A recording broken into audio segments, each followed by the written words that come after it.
اور رشتہ توڑ دیا۔ گھر والوں کو تو صرف افسوس ہوا، مجھ کو دوسری بار ٹھیس لگی، بالکل ٹوٹ پھوٹ گئی۔ یہ جھٹکا بہت شدید تھا، بیمار پڑ گئی۔ بھابیاں سارا دن کام کرواتی۔ اب میں 30 برس کی ہو چکی تھی۔ ان حالات نے مجھ کو بوسیدہ کر دیا اور میں وقت سے پہلے بوڑھی نظر آنے لگی تھی۔ اس کے ساتھ میں ذہنی طور پر اتنی ڈسٹرب ہوئی کہ ہر بات بھولنے لگی۔ مزاجن چڑچڑی ہوئی تو لوگ بات کرنے سے کترانے لگے، حالانکہ میں پورے محلے میں خوش مزاج اور منفرد شخصیت کی مالک تھی۔ میرے ساتھ والی لڑکیوں کی شادیاں ہو چکی تھی۔ جب ان کے بارے میں سنتی تو احساس محرومی سے نڈھال ہو جاتی تھی۔ ایسی لڑکیوں کی دلی کیفیت سے صرف وہی لوگ واقف ہو سکتے ہیں جو خود اس کیفیت سے گزرے ہوں۔ بنے بنائے رشتے والد صاحب کی کوتاہیوں سے اندھیرے میں ڈوب گئے۔ جب محلے میں کسی لڑکی کی رخصتی ہوتی اور شہنائیوں کی گونج کانوں میں گونجتی تو میں اس قدر ڈپریشن کا شکار ہو جاتی کہ ہفتوں کسی سے نہ بولتی۔ گھنٹوں آئینے کے سامنے کھڑی سوچتی کہ کیا وہ کوہ کاف کی پریاں ہیں؟ آخر مجھ میں کیا کمی ہے؟ اب بھائیوں کو میرا وجود بوجھ لگنے لگا۔ بھائی ابو کے ڈر سے چپ رہتے تھے، مگر بھابیاں سرگوشیاں کرتیں کہ عائشہ کے اخراجات ہم کیوں اٹھائیں، ہمارے اپنے بھی بچے ہیں۔ ایک روز میں کنگھا کر رہی تھی تو جب آئینے میں غور سے دیکھا تو بہت سے بال چاندی کی طرح چمکتے نظر آنے لگے۔ تب آنسو ٹپ ٹپ آنکھوں سے بہہ نکلے۔ دل سے آہ نکلی، اے کاش ماں زندہ ہوتی تو وقت پر مجھے اپنے گھر کا کر دیتی۔ برے دنوں میں سایہ بھی ساتھ چھوڑ جاتا ہے۔ ابو تو پھر اس حصے میں تھے جب آدمی کی سانس کا بھروسہ نہیں رہتا۔ ایک روز یوں ہی بیٹھے بیٹھے ان کو دل کا دورہ پڑ گیا اور وہ خالق حقیقی کے پاس چلے گئے۔ وہ جیسے بھی تھے، ان کی ذات اس گھر میں میرا واحد مضبوط سہارا تھی۔ مجھے لگا کسی نے سر سے چھت گرا دی ہو۔ اب میں بری دوپہر میں کھلے آسمان تلے جل رہی تھی اور سایہ کرنے والا کوئی نہ تھا۔ ان کے انتقال کے بعد بھابیوں کی بن آئی۔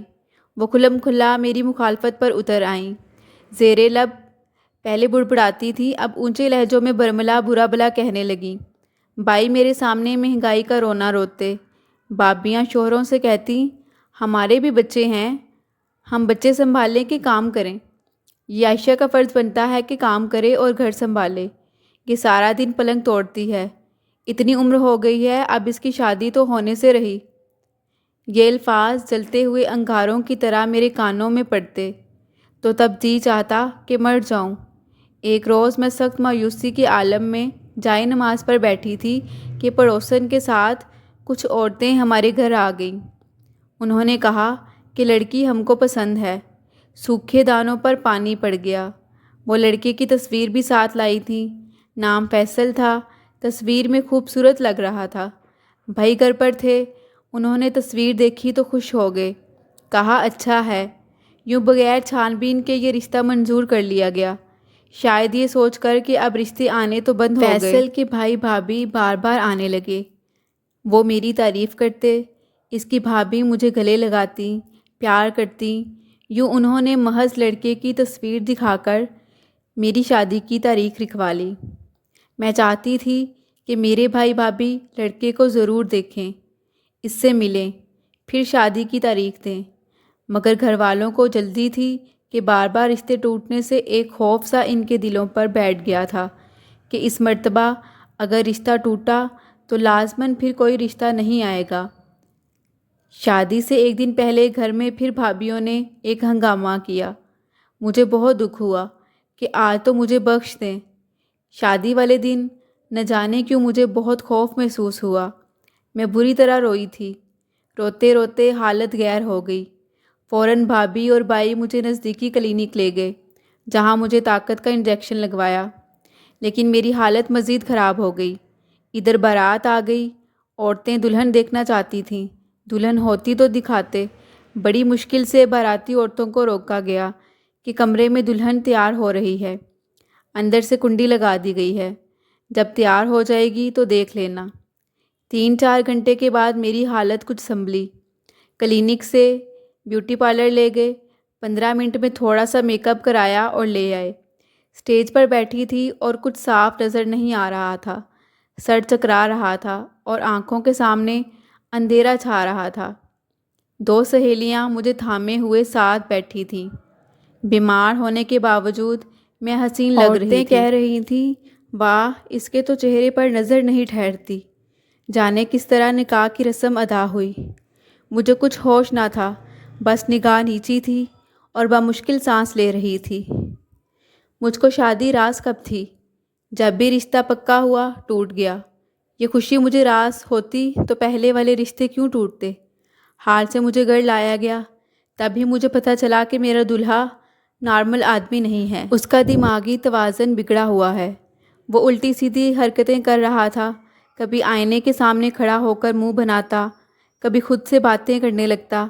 میں نے جب یہ سب دیکھا تو دل پھٹا جاتا تھا، مگر میں نے پوری بہادری سے حالات کا مقابلہ کرنے کی ٹھان لی۔ بجائے ٹھیک ہونے کے رفتہ رفتہ اس کی اب نارملٹی بڑھنے لگی۔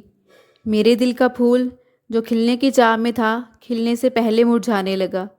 ہفتہ بعد میرے بھائی اور بھابیاں ملنے آئے تو میرے سسرال والوں نے دلہا کو زیادہ دیر ان کے پاس بیٹھنے نہ دیا کہ جانے کب دورہ پڑ جائے اور بید کھل جائے۔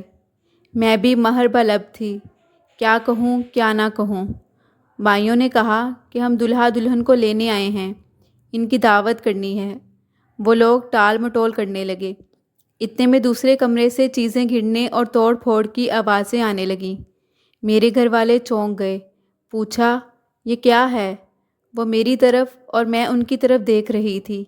اتنے میں شور مچ گیا، فیصل نے ٹی وی توڑ دیا ہے۔ نوکر اور نوکرانی نے آ کر یہ بتایا۔ میری نند نے ان کو گھورا۔ پھر میری نند نے بات بنائی کہ فیصل ٹی وی ٹیبل پر رکھ رہے تھے کہ ہاتھ سے گر گیا، لیکن ایسی باتیں کب چھپتی ہیں۔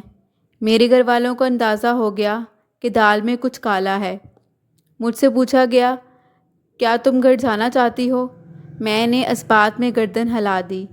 تب بھائیوں نے کہا کہ فیصل بھی چلے۔ میری ساس بولی کل ہمارے زمین کے مقدمے کی پیشی ہے، اس کو کورٹ جانا ہے، وہ آج نہیں جا سکے گا، پیشی کے بعد دلہن کو لینے آ جائے گا۔ میں بھائیوں کے ساتھ میکے آ گئی۔ اب سب گھر والوں نے مجھے گھیر لیا کہ بتاؤ کیا معاملہ ہے، فیصل آخر صحیح تو ہے؟ مجھے بتانا ہی پڑا کہ وہ روزے اول سے نارمل نہیں ہے۔ جیسے ہی دورہ پڑتا ہے تو اور عجیب و غریب حرکتیں کرنے لگتا ہے، کبھی الٹے سیدھے اشارے، کبھی خود سے باتیں۔ یقیناً وہ ذہنی طور پر اپسیٹ ہیں، خدا جانے کس وجہ سے ہیں، یہ تو ان کے گھر والوں کو پتہ ہوگا، مگر وہ ٹھیک نہیں ہیں۔ بھائیوں نے آپس میں صلاح مشورہ کیا، پھر کہا کہ عائشہ ہم تم کو سسرال چھوڑاتے ہیں، کچھ دن اور دیکھ لیتے ہیں۔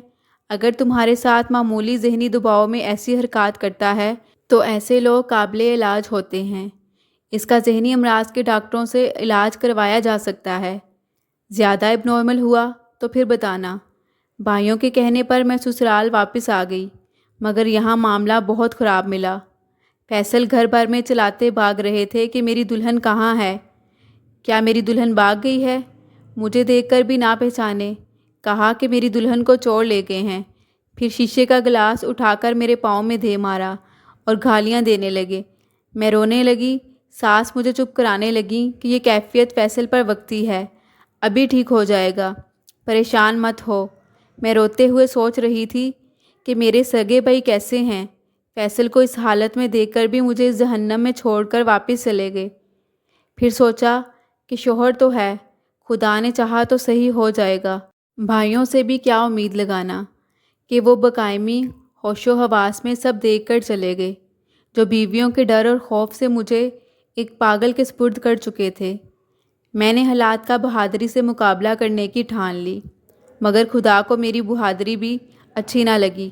فیصل کا پاگل پن روز بروز بڑھنے لگا، یہاں تک کہ خطرناک صورت اختیار کرنے لگا۔ وہ رات کو اٹھ کر مجھ پر تشدد کرنے لگتا۔ میں چینکتی تو ساس سسر چھڑانے کو دوڑتے۔ عجیب زندگی تھی۔ ایک دن سب گھر والوں کو ایک کمرے میں بند کر دیا اور مجھے رسیوں سے باندھ کر پیٹنے لگا۔ میں بھی کیا قسمت لے کر پیدا ہوئی تھی۔ جب ساس مجھے صبر کرنے کی تلقین کرتی، جی چاہتا اس بڑھیا کا منہ نوچ لوں۔ قصور فیصل کا تھا اور نہ میرا، قصور سراسر اس عورت کا تھا جس نے ہمارے ساتھ دھوکہ کیا۔ اور اب کہتی تھی کہ میں نے فیصل کی شادی اس لیے کی تھی کہ ڈاکٹر نے کہا تھا اس کی شادی کر دو دماغ کا خلل ٹھیک ہو جائے گا۔ اس اذیت و کرب سے گزرتے ہوئے جب پورا 1 سال بیت گیا تو میں شدید بیمار پڑ گئی۔ صبر کا پیمانہ لبریز ہو گیا۔ سوچتی تھی کہ اس سے تو بلا تھا کہ شادی نہ ہوتی۔ میں بغیر سہاگ کے بلی تھی۔ ایک دن فیصل نے حد کر دی۔ اس نے مجھے بازو سے پکڑ کر گھر سے باہر دھکیل دیا کہ جاؤ، تم منحوس ہو۔ جب سے شادی ہوئی ہے تم نے کسی چڑیل کو میرے سر چڑھا دیا ہے۔ وہ روز میرے بال نوچتی ہے اور مجھے پھر مارتی ہے اور دانت نکال کر ڈراتی ہے۔ دروازے کے باہر میں اس طرح گری کہ سر پر دوپٹہ تھا اور نہ پیروں میں جوتی۔ پڑوسی نے جب دیکھا وہ مجھے اپنے گھر لے آیا۔ اس کی بیوی نے اپنی چادر اور جوتی دی اور کہا کہ بس حد ہو چکی، اب تم ان لوگوں کے ساتھ مت رہو بلکہ اپنے بھائیوں کے گھر چلی جاؤ۔ میں نے کہا آپ میرے بھائیوں کو فون کر کے انہیں تمام احوال بتائیے اور کہیے کہ وہ آ کر مجھے یہاں سے لے جائیں۔ پڑوسی نے میرے بھائیوں کو حالات بتائے۔ میرے بھائیوں نے جھوٹ موٹ کہہ دیا کہ وہ آ رہے ہیں، مگر وہ نہ آئے۔ یہاں تک کہ 1 ہفتہ گزر گیا۔ تب پڑوسی کہنے لگے ہم زیادہ دن آپ کو نہیں رکھ سکتے، فیصل کے والدین ہم سے جھگڑا کریں گے، بہتر ہے کہ آپ واپس گھر چلی جائیں۔ میں نے سوچا کہ ایک پاگل کے ساتھ رہنے سے بہتر ہے کہ میں دارالامان چلی جاؤں۔ آپ مجھے وہاں چھوڑ آئیں۔ انہوں نے مجھے شہر کے ایک فلاحی ادارے میں پہنچا دیا۔ اس روز سے آج تک میں یہاں ہوں۔ اسی ادارے کے ایک شعبے کی انچارج ہوں اور یتیم بچوں کی دیکھ بھال کا فریضہ میرے ذمہ ہے۔ اگر کبھی کوئی اب نارمل بچہ آ جاتا ہے تو میرا دل دکھی ہو جاتا ہے۔ بہت سے بچے بڑوں کے غلط رویوں اور تشدد کے باعث بھی ذہنی توازن کھو دیتے ہیں۔ ان بچوں کو بہت پیار اور توجہ کی ضرورت ہوتی ہے۔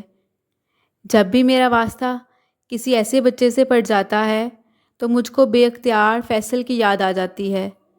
پتہ نہیں وہ بیچارہ کس کارن ایسا بنا تھا، پیدائشی تھا کہ حالات نے اس کو ایسا کر دیا تھا۔